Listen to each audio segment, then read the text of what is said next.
রব্বুল আলামিন আমাদেরকে একটা বিশাল চাকরি আমাদেরকে দিয়েছেন।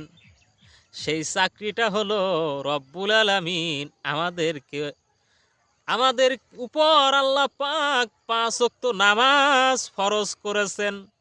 এইটা হলো আল্লাহ পাকের ওয়াদা, আমাদের চাকরি। আল্লাহ পাক বলেছেন, বান্দারে আমি তোকে 5 ওয়াক্ত নামাজ দিলাম।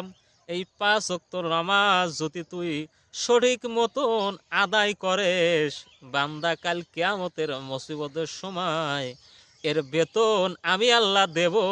বেতনটাও হলো দুনিয়ার বুকে সবচেয়ে উত্তম বেতন। যেমন উদাহরণস্বরূপ, আমরা যদি সরকারের একটা চাকরি করি, হয়তো এর ডিউটি থাকবে 8 ঘন্টা।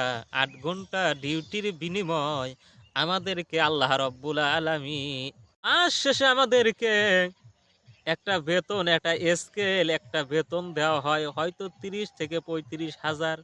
কিন্তু আল্লাহ পাক এই দুনিয়ার বুকে যেমন আমরা চাকরির পর 1 মাস পর বেতন পাই, কিন্তু আমি আপনি যদি আল্লাহ পাকের এই ফরজ সালাত যদি যথাসময় আদায় করতে পারি, কাল কিয়ামতের মুসিবতের সময় আল্লাহ পাক আমাদের সবাইকে তার বেতন হিসেবে, বেতন স্বরূপ জান্নাত দান করেন। বলেন সুবহানাল্লাহ।